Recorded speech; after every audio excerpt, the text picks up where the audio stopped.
जिस घर में अग्निवीर शहीद हुआ, लैंडमाइन ब्लास्ट में शहीद हुआ, मैं उसे शहीद कह रहा हूं, मगर हिंदुस्तान की सरकार उसे शहीद नहीं कहती। नरेंद्र मोदी उसे शहीद नहीं कहते हैं, नरेंद्र मोदी उसे अग्निवीर कहते हैं। उस घर को पेंशन नहीं मिलेगी, उस घर को कॉम्पनसेशन नहीं मिलेगी, शहीद का दर्जा नहीं मिलेगा। और बेचारे बैठे हुए थे, 3 बहनें थी, एक साथ बैठी हुई थी, रो रही थी। आम जवान को पेंशन मिलेगी, जरूर दुख होगा, मगर हिंदुस्तान की सरकार आम जवान की मदद करेगी। मगर अग्निवीर को जवान नहीं कहा जा सकता। अग्निवीर यूज एंड थ्रो मजदूर है। और आप उससे कहते हो, उसको आप 6 महीने की ट्रेनिंग देते हो, 6 महीने की ट्रेनिंग देते हो। दूसरी तरफ चाइना के जवान को 5 साल की ट्रेनिंग मिलती है, राइफल लेकर उसके सामने खड़ा कर देते हो, उसके दिल में भय पैदा करते हो। एक जवान और दूसरे जवान के बीच में फूट डालते हो कि एक को पेंशन मिलेगी, एक को शहीद का दर्जा मिलेगा, दूसरे को नहीं मिलेगा, और फिर अपने आप को देशभक्त कहते हो। गलत बयानी करके सदन को गुमराह करने की कोशिश। गलत नहीं है सर, गलत नहीं है सर, युद्ध के दौरान अथवा सेवाओं की सुरक्षा के दौरान यदि हमारा कोई अग्निवीर का जवान शहीद होता है तो उसके 1 करोड़ रुपए की धनराशि सहायता के रूप में उसके परिवार को मुहैया कराई जाती है। इस प्रकार की गलत बयानी से सभी को गुमराह करने की कोशिश नहीं की जानी चाहिए। संसद महोदय अध्यक्ष, राजनाथ सिंह जी की एक राय है, मेरी एक राय है, सच्चाई अग्निवीरों को मालूम है, हमें बोलने की जरूरत नहीं है।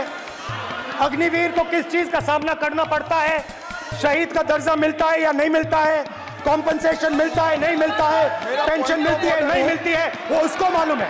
अब सदन के सामने 2 स्टेटमेंट हुए, एक हुआ विपक्ष के नेता का, दूसरा हुआ माननीय राजनाथ सिंह जी का, रक्षा मंत्री जी का। ये कहते हैं कि 1 करोड़ रुपया नहीं मिलता है।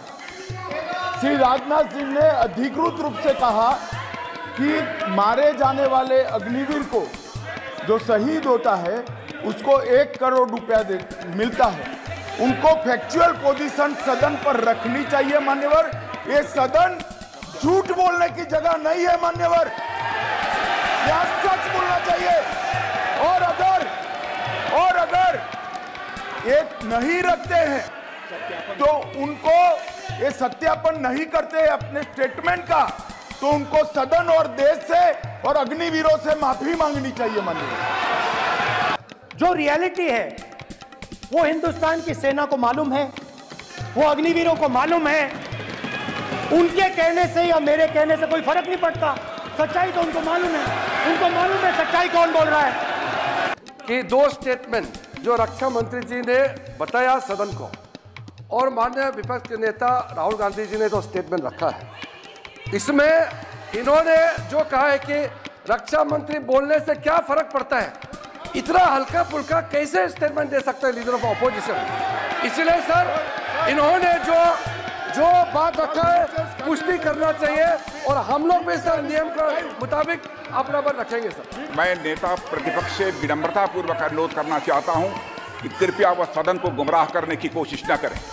अग्निवीर योजना के संबंध में बहुत सारे लोगों से 158 ऑर्गेनाइजेशन के साथ सीधा संवाद स्थापित हुआ है, उनके सुझाव लिए गए हैं, तब यह अग्निवीर योजना लाई गई है। मैं तो आपसे यह अनुरोध करूंगा, इसे सदन की कार्रवाई से बाहर निकाला जाना चाहिए।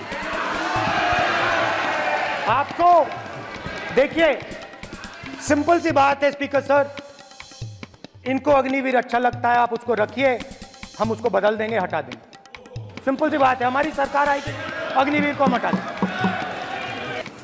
जब बजट से संबंधित जवाब देने के लिए वित्त मंत्री जी खड़ी होंगी तो उन भ्रांतियों को लेकर जो भी क्लैरिफिकेशन देना है, जो कुछ भी देश को संदेश देना है, वो अपनी तरफ से संदेश देंगी।